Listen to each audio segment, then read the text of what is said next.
much, everybody. I'm Miriam Picó. How are you today? You guys doing good? Thank you. Welcome to my picnic at the opera. We're so excited that you're here today. We're going to be benefiting the Cherryland Humane Society, and we're going to be hanging out with David Chown on the piano.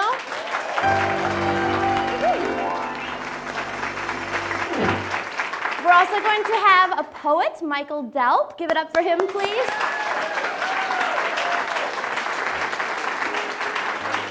And I also get to be joined by my lovely co-host, Miss Courtney Fountain-Hanley, a former National Cherry Queen. Please put your hands together.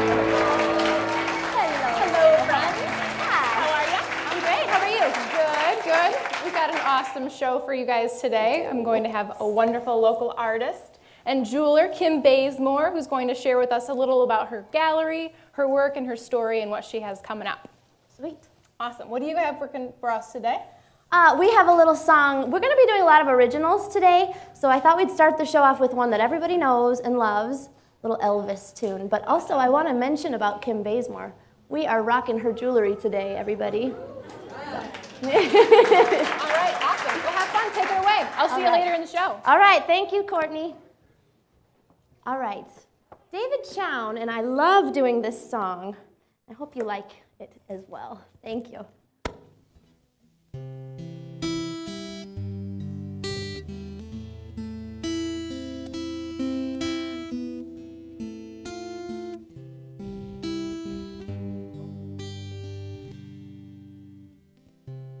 Wise men say only fools rush in. Oh, but I can't help falling in love with you. Shall I stay? Would it be a sin?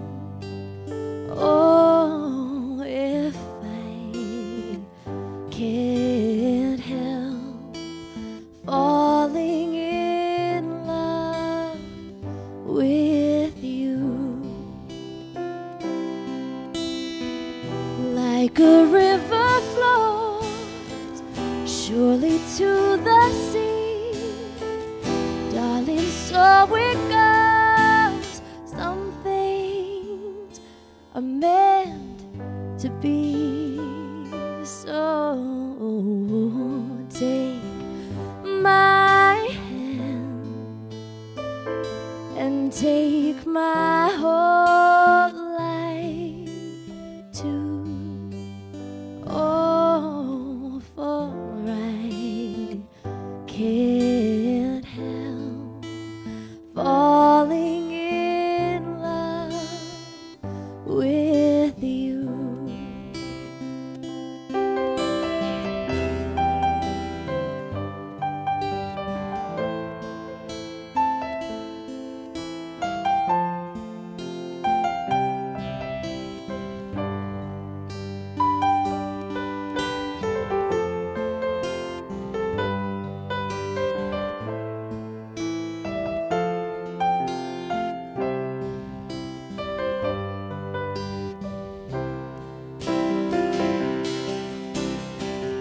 Like a river flows so surely to the sea. Oh my darling, so it goes.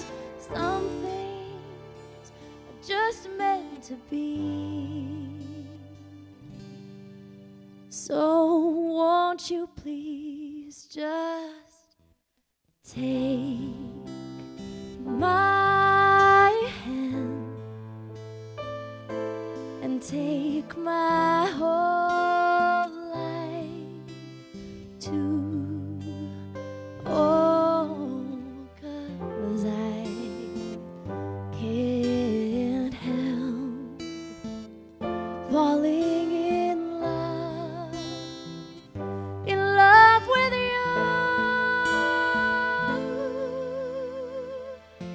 'Cause I can't help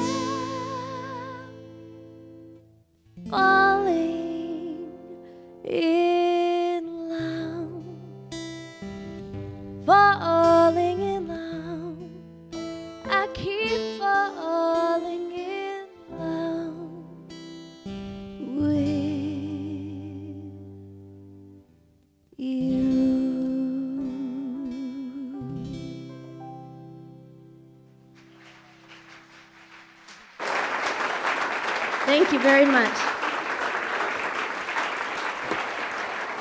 Nice job, David. Thank you.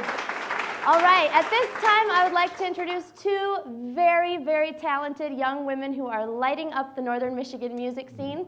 We have Katie Larson and Savannah Beist of the Accidentals. Welcome. How are you guys? Good, how are you? We are great. Thank you. All right, they're going to do two songs. I'll let you guys introduce them. Please put your hands together one more time. Come on.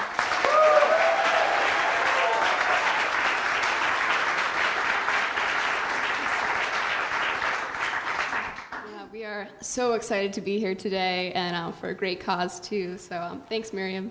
Thank you. The first song we're going to play is a song I wrote, and it's called Enlightened Sexism. Pretty interesting title. I actually wrote it about a year ago after a book I read of the same name. And basically, it comes down to the fact that feminism seems really outdated lately. But if you look on TV, like every day, there are all these messages about how girls have to look a certain way and stereotypes. And this book and the song basically say that it's okay to be who you are and it's okay to be a girl. In a sassy way, yes. Yeah, girl power.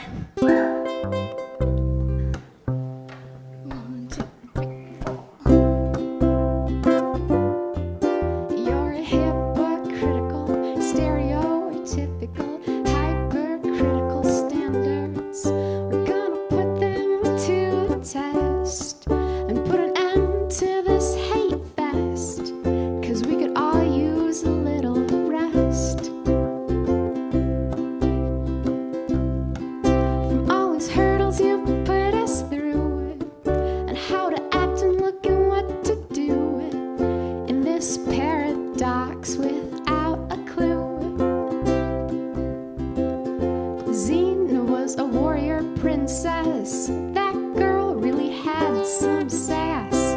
She was independent and successful. Not to mention she could kick some.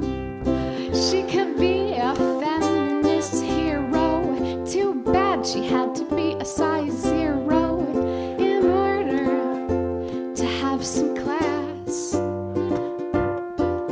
You're hypocritical, stereotypical, hypercritical standards, and you hold us up to.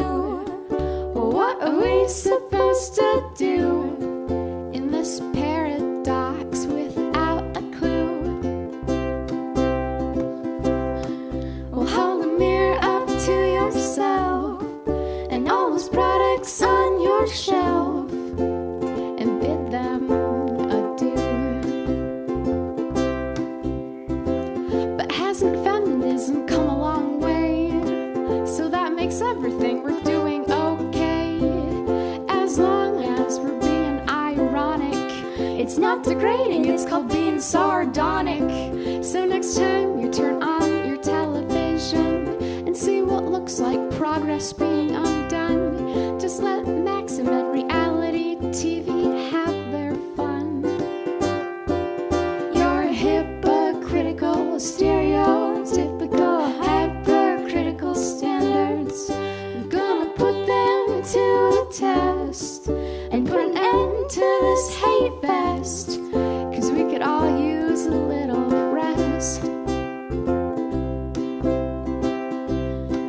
from all these hurdles you put us through, on how to act and look and what to do in this paradox without a clue. What would you do if we didn't need you anymore? Who would you tell what to buy in what stores? We're all just a part of your scheme. You need to keep us in a state of low self-esteem in order to sell your drugs and to sell your creams. You're hypocritical, stereotypical, hypercritical standards that you hold us up to. What are we supposed to do in this paradox without a clue?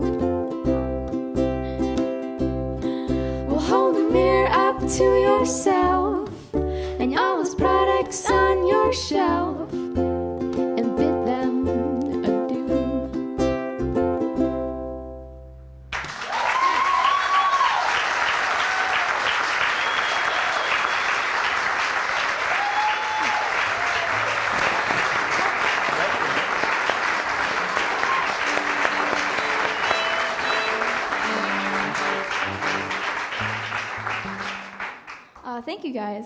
So this next one, usually we like to, in my performances, play a couple of rock songs on our violins and cello and stuff. Yes, that's actually a cello. We call it the stick. So this is a cover of Muse called Hysteria that we got requested for a long time ago. Ready? Mm-hmm. 1, 2, and 3, and 4.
I'm breaking out, I'm breaking out.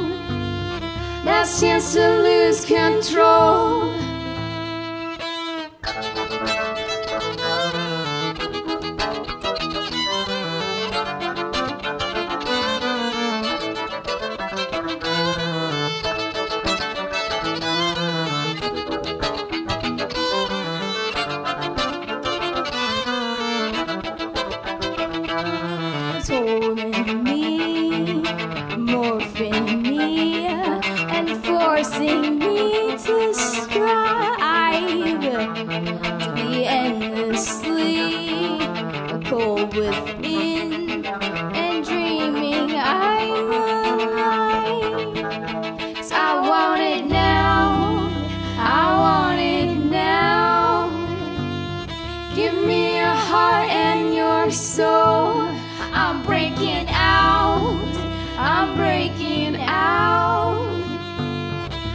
Chance to lose control.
So much. Now, how old are you, ladies?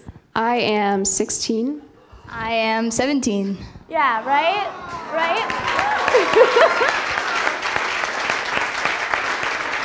Wow, I'm so amazed. You guys are amazing. Thank you so, so much. Now, how did you two meet? We met last year, actually. We were at Traverse City West, and we were in orchestra together. Savannah plays violin, I play cello in the same orchestra. Mm-hmm. And one day our teacher asked the class for volunteers to play for a music booster meeting. And we were the only two people who raised our hands. So I went over to her house and we just started jamming out on some instruments, and we have so much in common, and we just instantly meshed together. And so that's how we started out. Absolutely. Your voices sound like your sisters. I mean, they sound perfect together.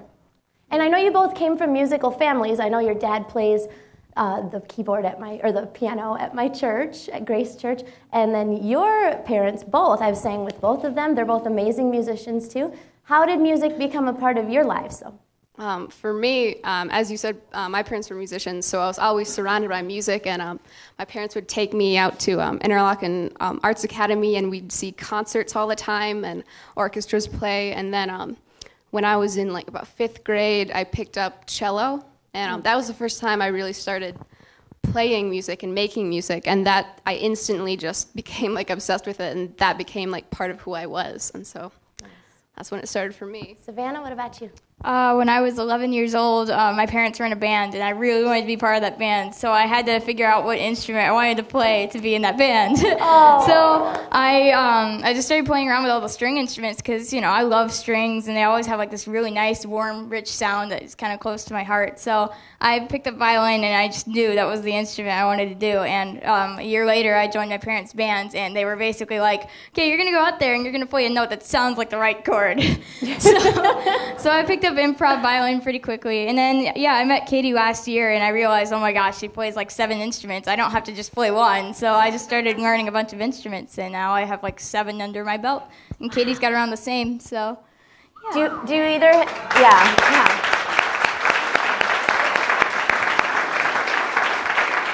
do either of you have a favorite instrument? Kazoo. That's all I have to say.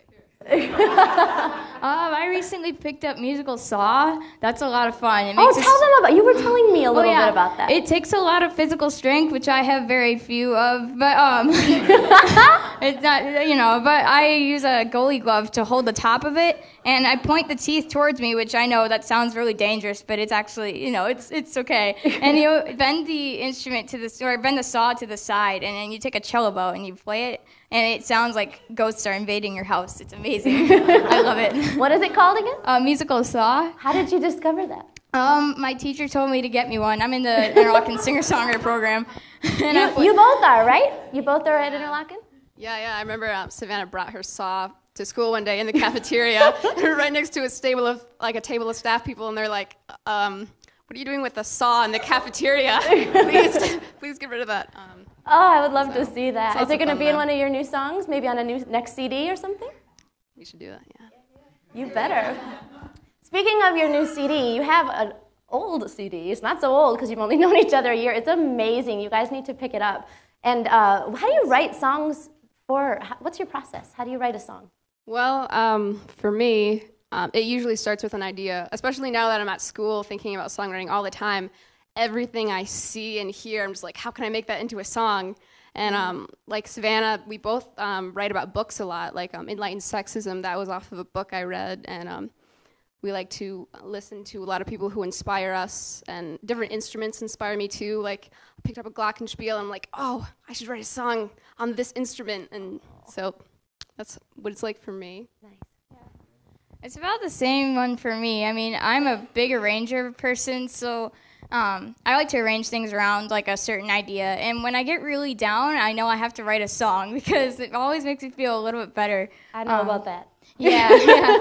So, you know, I'll just sit down and I'll just start putting like a bunch of instruments on one song. And in the end, it's just, you know, I feel better about myself, I guess. I don't know. It's very therapeutic. Yeah. It's that creative outlet. Can't keep it pent up. It's great. So what about if people want to see where you're performing or if they want to buy your CD? How do people find out about you? We have a website called moreaccidentals.com. We have a link to Reverb Nation and to our Facebook and our Twitter there. And we also are selling our old CD, Tango Red and Blue, on iTunes, and that's in the link on the website. So the website, once again, is moreaccidentals.com. All right. So check that out, you guys.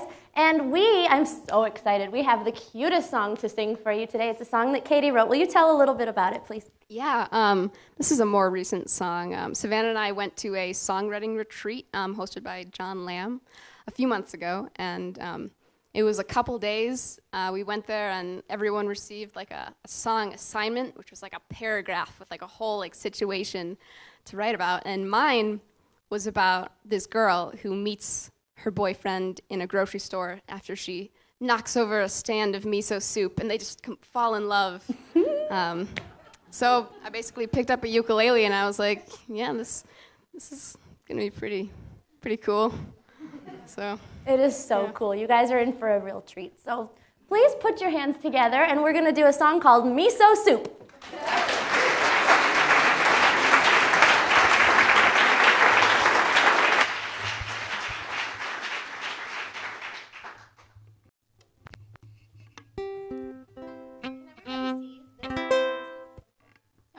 Thank you. All right. all right. It was 1 year ago that I felt my heart stop while in the aisle of the local food co-op. 1, 2, 3, 4.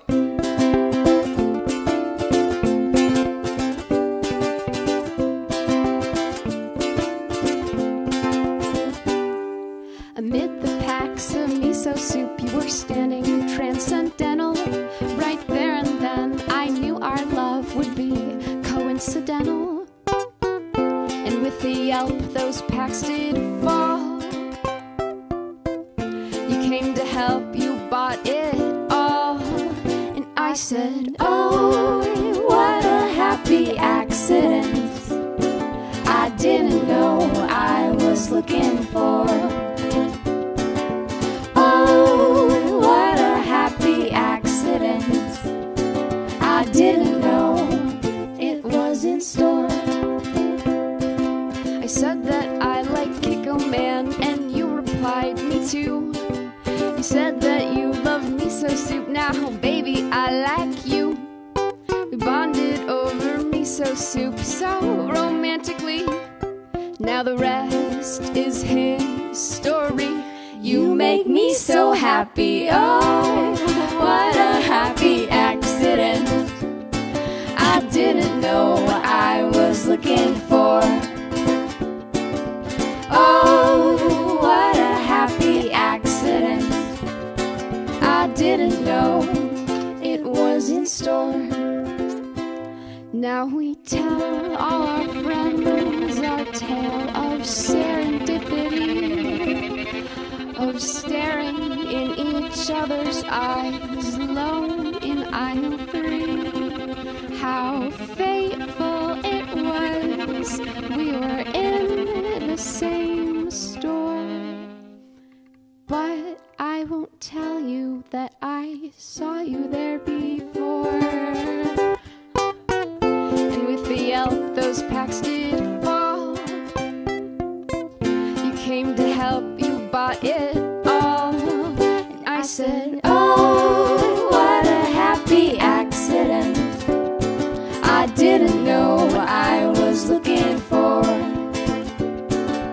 Oh, what a happy accident. I didn't know it was in store.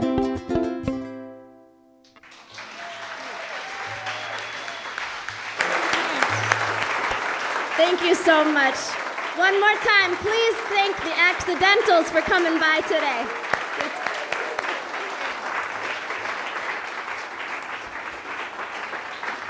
We're going to take a short break, and we will be right back. Thank you very much. Good job. You guys are awesome. Thank you so much.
several teaching awards for creative writing at the Interlochen Arts Academy. Please welcome the wonderful Michael Delp. Thank you so much. Thank you. You know you're wonderful. Thank you, Miriam. You didn't ask, but I just turned 30. These guys Happy birthday. These two are one of the reasons why it's an incredible pleasure to teach at Interlochen. I mean, they're amazing students. I just celebrated my father's 92nd birthday 2 days ago, and there's a short story called "What My Father Told Me," which I'll read a couple excerpts from. What my father told me, he mostly told me when we were fishing. It didn't matter that we had skipped church for the 100th time, or whether he had walked into my school and gotten me out of class. He wanted to tell me things, he said, and the best place he felt was on the river. He said the river was as close to time as you were going to get. No sense, he said, watching a clock to learn about time. It wouldn't even do you any good to study rock stratifications or fossils like some scientists believed. My father told me that rivers weren't really natural phenomena at all. Rivers, he said, came directly out of the veins of the gods themselves. To prove it, he said, try to follow one. When you tromp through a swamp for a day or two, following something that's getting smaller and smaller, and then finally vanishes under a hummock in some swamp somewhere, he said, you need to go down under the earth to find the source. The source was in wildness, he said, a wild God making a river come up out of the ground by opening up one of his veins and letting his divine blood sift upward toward blue sky. I'd already been baptized twice, once in a church when I was a baby, he said, but he'd had second thoughts about what went on, about who was sanctifying what, and another time by my grandfather with a handful of lake water when I was a child. We were standing knee-deep just above the mouth. Lake Superior was crashing below us. He lifted a cup hand to my mouth, and I drank, and then he drank. This is blood, he whispered. Keep this wild blood in you for the rest of your life. Weeks later, we were drifting on Turk Lake, trolling for pike. It was almost dark, and my father was looking back over the transom, watching his line. One word came out of his mouth, storm. I looked into the western sky and saw huge clouds boiling in, black and inky, the curl of them like a huge wave. Keep fishing, he said. Keep casting. The pike will feed just before it hits. Keep casting your heart out, he said. From where I stood, I could see a white belly slashing up toward my lure. I could see my father etched by lightning, his rod low, then him striking both of his fighting fish under the darkening sky. We lost both fish. The sky seemed to literally fall on us. My father told me later in the cabin that we'd been lucky, foolish but lucky, he said.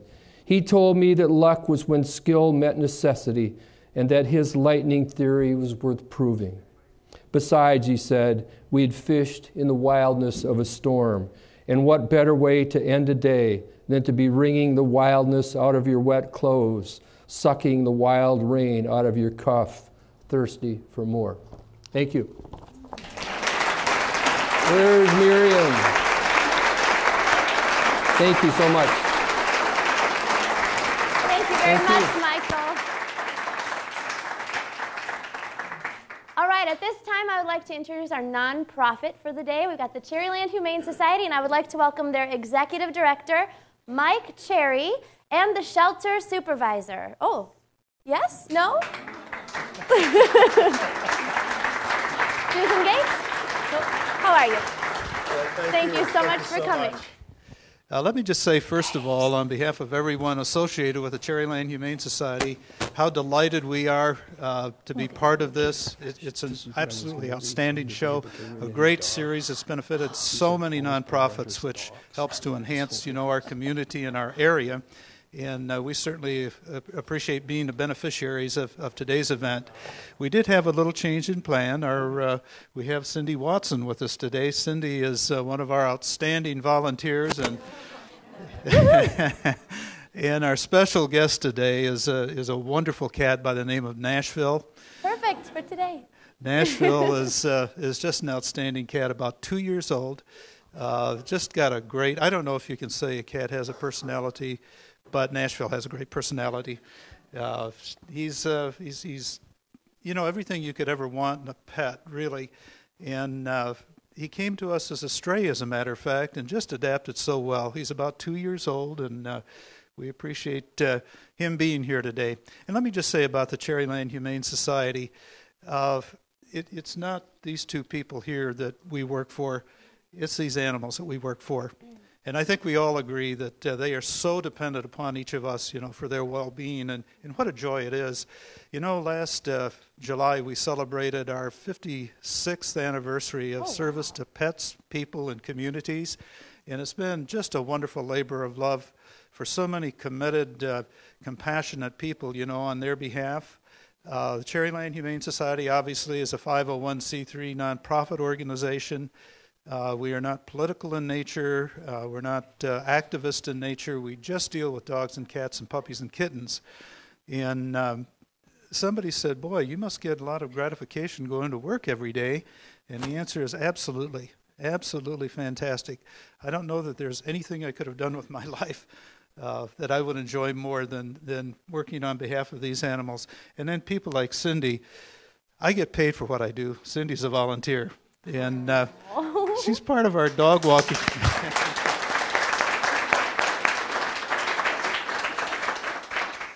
She's part of our dog walking team, and we say that they are just like the post office. They're out there in rain, sleet, snow, dark of night, whatever, making sure that the animals are exercised.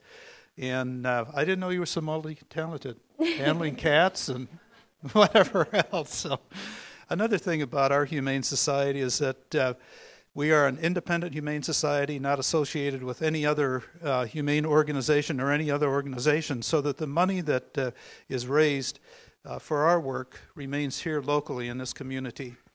And if we have to have incentive enough to do what we do, all you have to do is look in the eyes of this guy. Yeah. He is just a beautiful cat. One of the great things that happened is we were going to bring two other cats today. Mm-hmm. They have to be litter mates because adult cats sometimes don't get along together in the same cage. These two guys that we were going to bring today got adopted. We're so grateful. So grateful. That's great. We like that reason. That's great. I'm amazed. I don't think even I could sit there as long as this cat has. Cindy, how did you first get involved as a volunteer? How can people get involved at the Humane Society? I have a love for animals, so I was looking for a volunteer job when my daughter went to school. And because I love animals so much, I went in and dog walked, and I've been doing it now. This is my 6th year. Wow. And I just absolutely love it. I can tell. That's great. I just want every...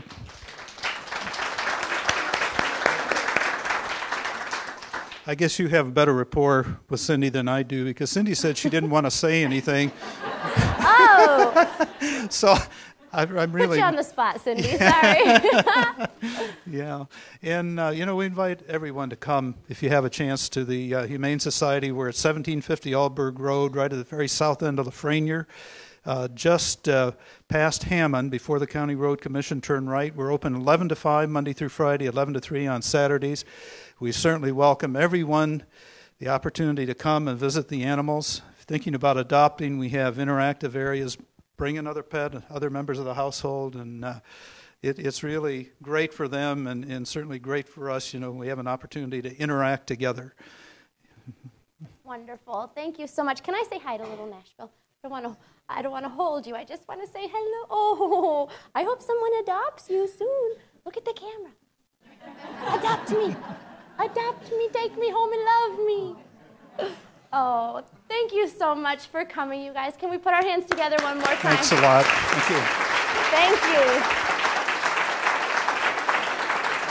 We will be right back after a short break. Thank you.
Thank you so much.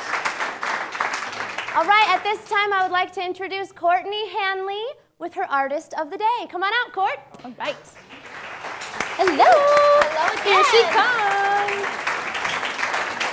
Hello, everyone. I'm pleased to have a wonderful jeweler and local gallery owner, Kim Bazemore, with us today, and she's going to tell us a little bit about herself. Yes, I live here in Traverse City, but I grew up in Atlanta, Georgia. I make jewelry, and I have a little gallery in town. So how long have you had your gallery? And it's not so little, by the way, either. It's beautiful. Thank you. It's the old Coddington Dry Cleaner building that I bought about two and a half years ago. We did a year-long renovation. I've had the gallery open for a year and a half, and I have my studio right behind the gallery. It is gorgeous, and it smells delicious in there. I don't know what it is. Maybe it's art supplies I like the smell of. But it smells good. It's absolutely beautiful. So how did you start making jewelry? I moved to northern Michigan 25 years ago, and I'm self-taught. I went to the library and got a book and did some reading and set up a little bench in my living room in a tiny, tiny little apartment. And just started cranking it out. It's awesome, and it's really unique. It's sort of an organic style. I like it. Kind of matches our up north flavor. Can you tell us a little bit about like how you make your jewelry? Yeah, I use mostly sterling silver. I also do 14 karat gold and 18 karat gold. I use a lot of beach glass, beach stones from Lake Michigan. It's my excuse to go to the beach. Mm-hmm. It's a great excuse. Thank you. And then other beads that I've just collected over the years, a lot of quartz and then crystals and things. And I basically just play, rearranging them and putting it together. Yeah. So you don't really have an end product per se in mind. You just kind of let your mood and the materials that you have dictate the process? It really depends. Yeah, usually one thing leads to another that leads to another. Or if I'm in a funk, I can just concentrate on making chains. I make all my own chains and a lot of findings and things like that. So cool. Yeah, it's really neat. So you have a few things here. Would you like to tell us a little bit about what you brought and the materials that are in the pieces? Yes. I brought a lot of earrings. I sell a lot of earrings. These are all sterling silver. These have beach glass and then other mixed beads that I've collected over the years.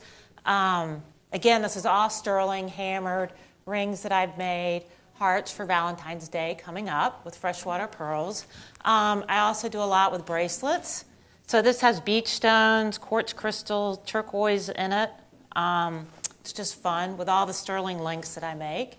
And this is just a necklace that I've made.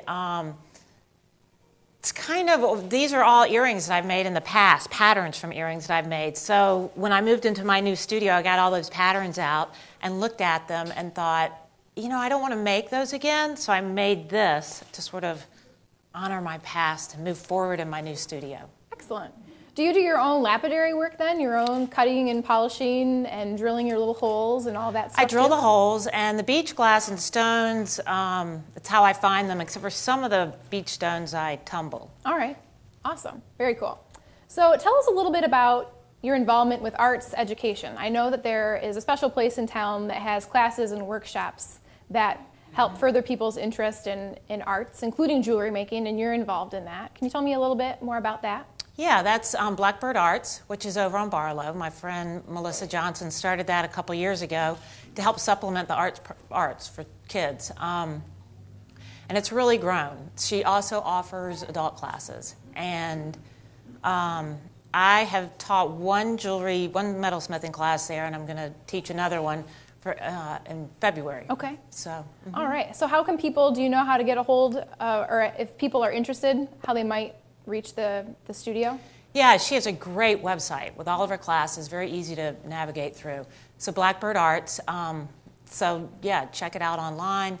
Adults for children, kids, music, metalsmithing, clay. Awesome. How do you teach people how to work with metal? I work at a jewelry store too, and I have no idea how to do it. How do you get started? Well, actually, I started in a jewelry store where I grew up in Atlanta, Georgia. But you just get a few materials, probably copper or nickel to start off with, and a jeweler's saw, which is an itty-bitty little blade, and a pattern and an idea of something, or wire. I mean, it's fun with wire and just beads to string. So you could start pretty inexpensively and easily. So anybody can do this? Yes. Well, not that, but Yes. I could probably wrap a wire around a rock, maybe. I don't know. It definitely wouldn't look like that, You though. can do that. You can do it. I wouldn't be so sure. So do you have any other projects that are coming up or anything up your sleeve that we could maybe get a little hint at what's to come? Well, you never really know, but I do. Towards the end of February in the gallery, I'm going to have a sale to sell. So I have 15 local artists in the gallery right now, and we're going to bring in some work that we want to basically get rid of. And so I'm going to take everything out of the gallery, and it's going to be an artist garage sale in the gallery for a weekend. Yeah, so that'll be fun. So that's a not to miss at Cogs Creek Gallery and Studio. Correct. Excellent. Put that on the calendar. When's that? Yes. The last weekend of February, which I don't know the dates off the top of my head. Locked in the brain. Yeah. All right, cool. And where can people view your jewelry? Well, I'm working on the website, which should be done in the next couple weeks. All right. But I have a Cogs Creek Gallery and Studios has a Facebook page. And then I'm right in town, right behind Bo Beer. All right, wonderful. It's a beautiful studio. I urge everyone to go and check it out. Thank you so much for joining us today, Kim. It was a pleasure talking to you and getting a little peek at some of the things that you have at your gallery. Be sure to check it out, everybody. Don't go away. After this short break, we'll be right back. Let's thank Kim one more time. Thank you. Thank you, Courtney. Awesome. Thank you, friend.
In the house. Terry! She's a wonderful DJ here in town. You guys put your hands together because she pretty much got me started with my original music in this town. Been very supportive of my career from the start. Thank you, I appreciate it. And this is one of her favorite songs, and the Accidentals will be joining me on it. So come on out, ladies. This is a song I wrote called Young and Sweet.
Things that I didn't need and what I thought would feel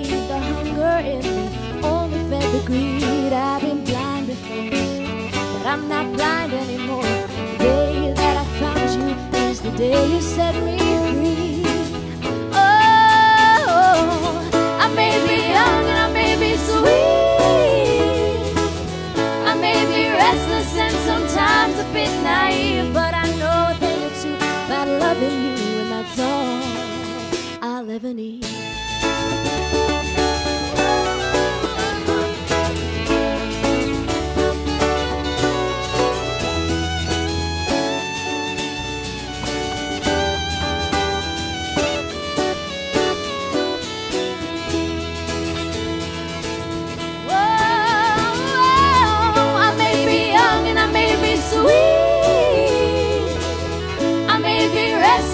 Sometimes a bit naive, but I know a thing or two about loving you, and that's all. Oh, I may be young and I may be sweet. I may be restless and sometimes a bit naive, but I know a thing or two about loving you, and that's all I'll ever need.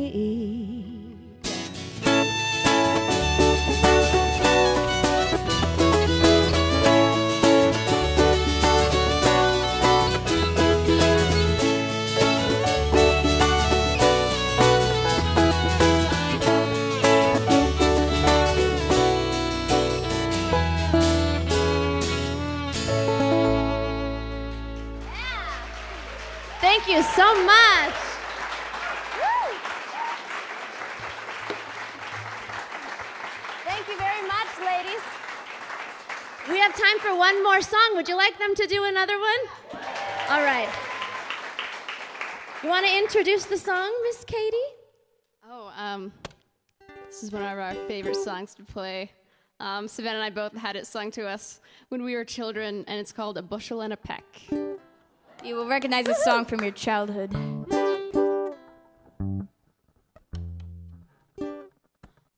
2, 3, 4.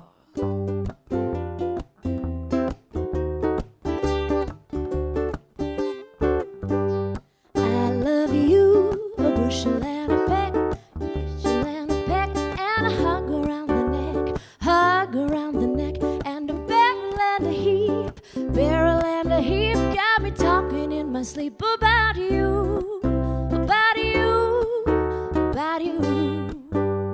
Yeah, yeah, yeah. I love you, a bushel and a peck. You bet your pretty neck I do. Do-do-do-do-do, do-do-do-do-do, do-do-do-do-do-do. I love you, a bushel and a peck, a bushel and a peck. Though you make my heart a wreck, and you make my life a mess, yes, a mess of happiness about you, about you. 'Cause I love you, a bushel and a peck. You bet your pretty neck I do. I do do do do do do do do do.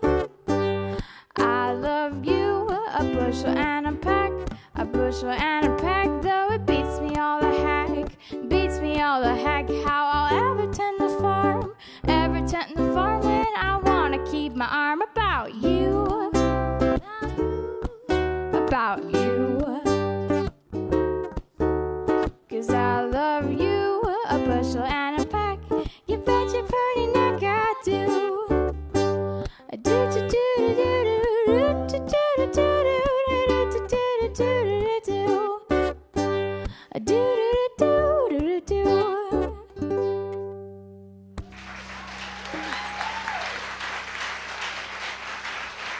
Thank you, ladies. You're the best. Thank you.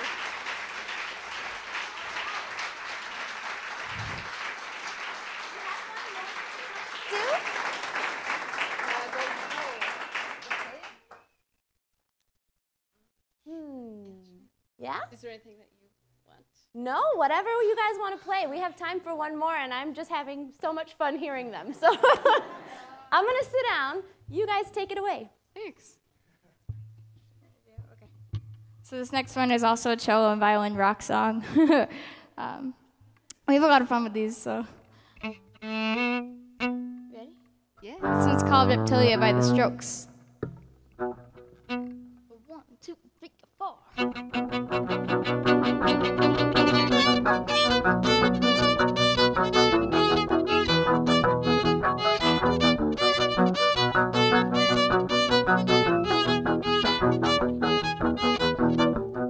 He seemed impressed by the way you came in. Tell us a story. I know you're not boring. I was afraid that you would not insist. You sound so sleepy. Just take this, now leave me. I said, please don't slow me down if I'm going too fast. You're in a strange part of our town.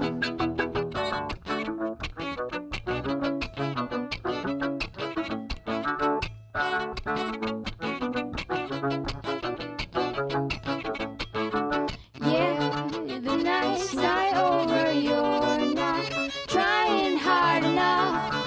Our lives are changing lanes. You ran me off the road. The wait is over. I'm now taking over. You're no longer laughing. I'm not drowning fast enough.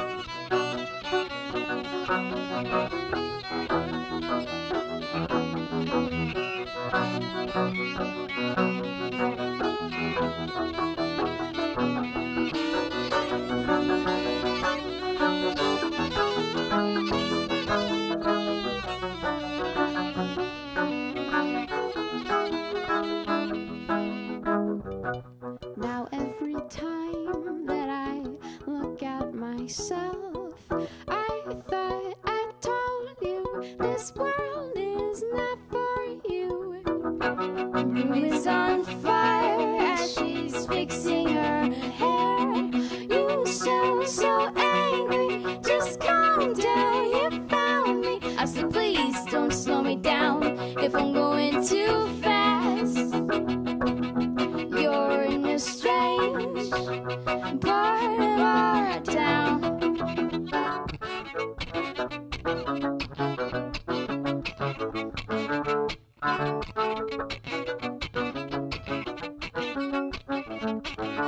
Yeah, the night's not over. You're not trying hard enough.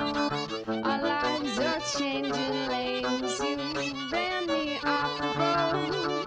The wait is over. I'm now taking over. You're no longer laughing. I'm not drowning fast enough.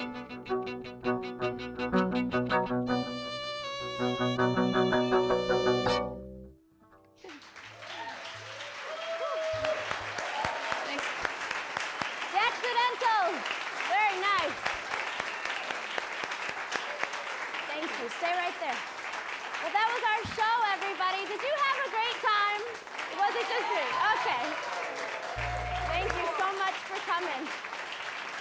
I'd like to invite Courtney Hanley back out, please. Come on out, Court. Hello. All right. Thanks again. Thank you. Great show. Thanks, Miriam. I'd like to thank Mike Cherry, the Humane Society, as well as Sue Gates. Thanks, everyone. And then the Accidentals. There you go, ladies. Our artist, Kim Reese, for joining us today. And our wonderful sponsors, our North Media Center, for the Opera House, the Northern Express Weekly, WTCM News Talk Radio, NMC, and today's underwriter, LIAA. Give it up for them. Thank you. Yeah. We would also like to thank Rich Brower for his help on the show. And I would like to thank Alex from Studio 804 for doing my hair. Thank you. Alex. And of course, I'd like to thank you, our wonderful audience. Thank you so much for coming. We love seeing your happy faces, and I'm so glad you had a great time. It makes it so much funner for us. Funner. Yeah. Funner. Thank you. Bye, everybody. Don't forget to join us next time when we have the Old Town Playhouse and the OTT Players and Victoria Belting as our featured artist. So come on back next time. Thank you very much. Drive safe, everyone. Thank you.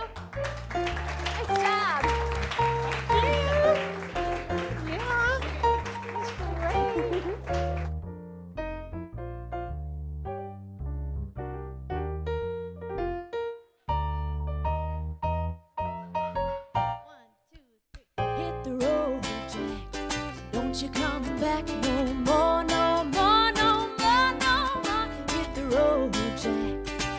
you come back no more. What you say, hit the road, Jack.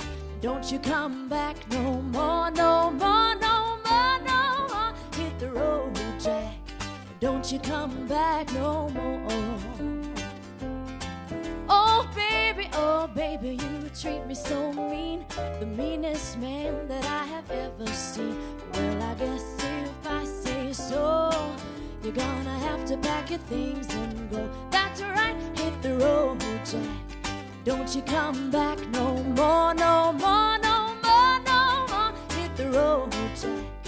Don't you come back no more. What you say, hit the road, Jack. Don't you come back no more, no more, no more, no more. Hit the road, Jack. Don't you come back no more.